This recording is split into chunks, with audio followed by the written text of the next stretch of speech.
দেখুন বন্ধুরা, দুই ধরনের চপ বানিয়েছি, ফুলকপির চপ আর চিংড়ি মাছের চপ। এই শীতকালে তো চপ খেতে সবাই ভালোবাসে। বাড়িতে বানিয়ে ফেলবেন এভাবে ঝটপট। একদিকে চা কফি বসিয়ে আর একদিকে চপটা ঝটপট বানিয়ে ফেলবেন। এভাবে ফুলকপির চপ কেউ কখনো আগে বানিয়ে খায়নি। আজকে আমি একদম নতুনভাবে নতুন ধরনের করে বানিয়েছি। আমি যেভাবে বানিয়েছি অনেকক্ষণ চপটা খাস্তা থাকবে, মুচমুচে থাকবে রেখে দেওয়ার পরেও। এই দুই ধরনের চপ সবার পছন্দ, খুব বেশি সময় লাগে না, একদম অল্প সময়ে বানানো হয়ে যায়। তাহলে বানিয়ে ফেলবেন নতুনভাবে, নতুন ধরনের। ভেতরটা খুব, যতটা বাইরেটা কুড়মুড়ে ততটাই ভেতরটা খাস্তা। দারুণ খেতে হয় এভাবে, একবার বানিয়ে খাবেন।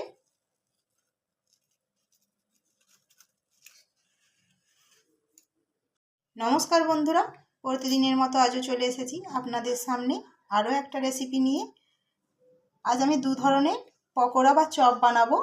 চিংড়ি মাছের চপ আর এখানে ফুলকপি নিয়েছি, ফুলকপির চপ। একদম নতুনভাবে নতুন ধরনের করে বানাবো। সেই জন্য এখানে আমি চিংড়ি মাছগুলোকে ধুয়ে পরিষ্কার করে ভালো করে নোংরা ফেলে দিয়ে নিয়ে চলে এসেছি। ফুলকপিটাও ধুয়ে পরিষ্কার করে নিয়েছি। দুই ধরনের চপ কত সহজে, কত সহজভাবে টেস্টি বানাবো, খালি দেখতে থাকুন বন্ধুরা। চপটা বানানোর আগে প্রথমে আমি চিংড়ি মাছটাকে ম্যারিনেট করে নেব। ভিডিওটা যাতে খুব বেশি বড় না হয়ে যায় সেই জন্য আমি সব কিছু ভালো করে ধুয়ে পরিষ্কার করে নিয়েছি। চিংড়ি মাছের মধ্যে আমি প্রথমে লবণ মাখিয়ে নেব, স্বাদ মতো লবণ,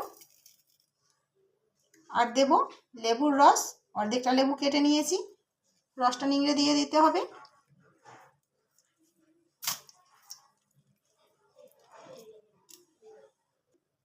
এবার এখানে কয়েকটা আমি রসুন আর আদা একটু নিয়ে নিয়েছি, একদম সামান্য। এটা বেটে নেব।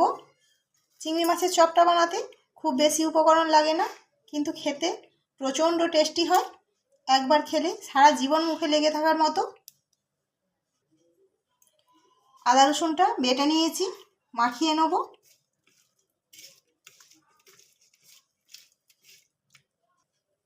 আর দেবো সামান্য গোলমরিচের গুঁড়ো।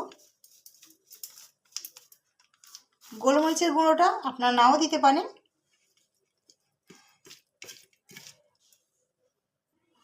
খুব ভালো করে ম্যারিনেট করে নিয়েছি চিংড়ি মাছটা, কত অল্প সময়ে হয়ে গেল। এবার ঢাকনা দিয়ে কিছুক্ষণ রেখে দেবো। চিংড়ি মাছটা যতক্ষণ রেস্টে থাকবে ততক্ষণে আমি ফুলকপিগুলো একটু ভাপিয়ে নেব। এখানে একটা ছোট্ট হাঁড়ি নিয়েছি, কপিগুলো দিয়ে দিলাম। বেশিক্ষণ ভাপানোর দরকার নেই, হালকা করে সেদ্ধ করে নেব। ফুলকপির চপটা ভাজার জন্য আমি একটু বড় বড় করে কেটে নিয়েছি।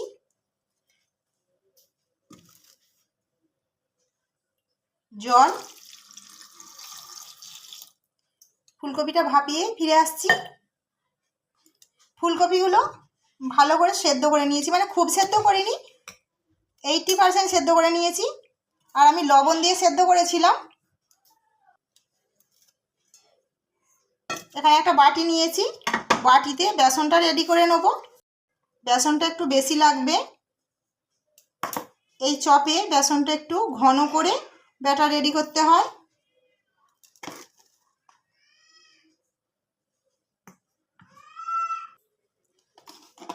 বেসনের মধ্যে স্বাদ মতো লবণ,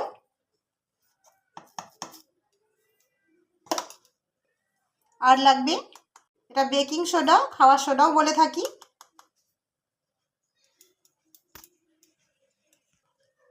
চা চামচের 4 ভাগের 1 ভাগ দিয়েছি। সামান্য হলুদ গুঁড়ো দেবো।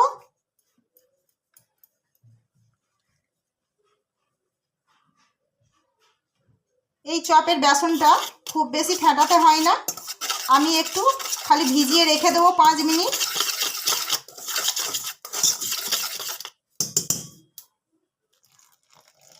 অল্প অল্প জল দিয়ে বেসনটা গুলে নেব। একেবারে জল দিয়ে কিন্তু গুলবো না, তাহলে পাতলা হয়ে যেতে পারে। ব্যাটারটা খুব ঘন হবে।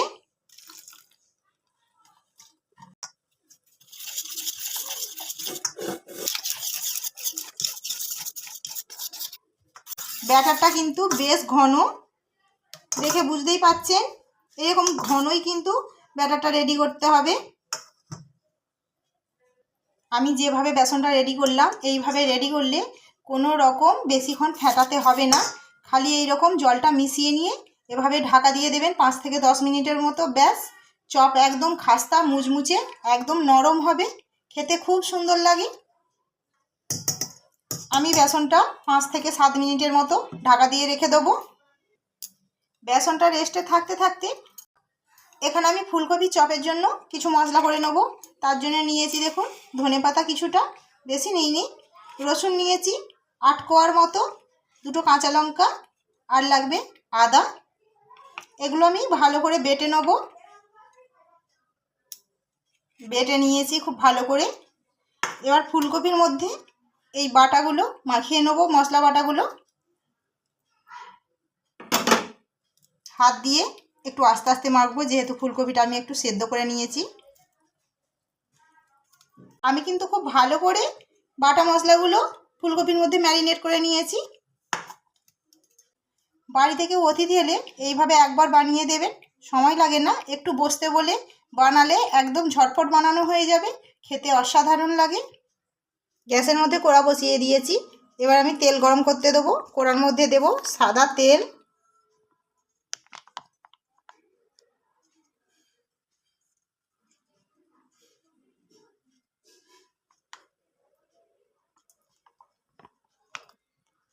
প্রথমে আমি চিংড়ি মাছের চপটা ভাজবো। চিংড়ি মাছের চপটা ভাজতে ভাজতে ফুলকপিটা অনেকক্ষণ রেস্টে রাখা হয়ে যাবে। বেসনটা 10 মিনিটের মতো রেস্টে প্রায় হয়েই গেছে। এবার ভেজে নেব। তেলটা খুব ভালো হয়ে গরম হয়ে গেছে। এবার চিংড়ি মাছ একটা করে নেব, বেসনের মধ্যে এভাবে চুবিয়ে নেব।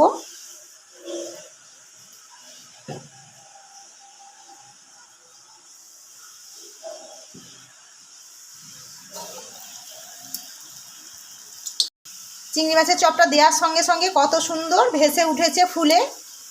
এ করে ভেজে নেব, একেবারে তো কড়াতে ধরবে না।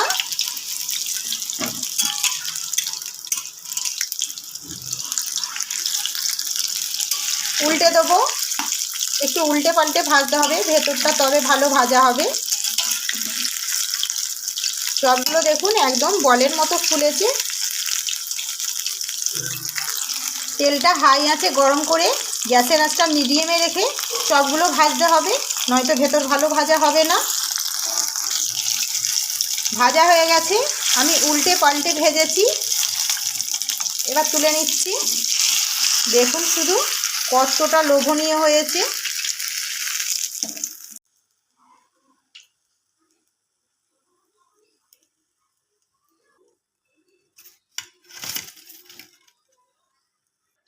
বাকি যে চিংড়ি মাছগুলো একইভাবেই ভেজে নেব।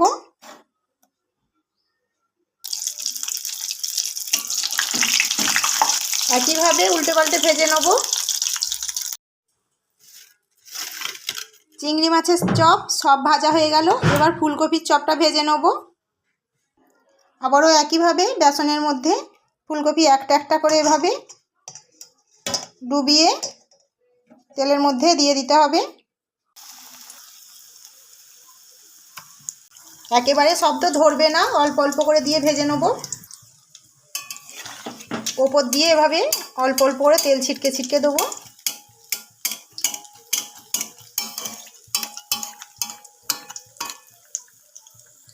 একটা পিঠ ভাজা হয়ে গেছে। এবার একে একে উল্টে দেবো একটা করে।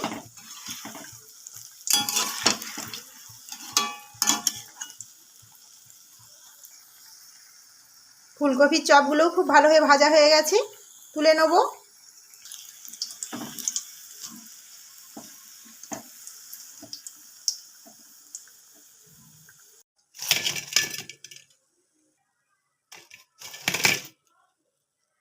বাকি যে ফুলকপিগুলো আছে একইভাবে ভেজে নেব।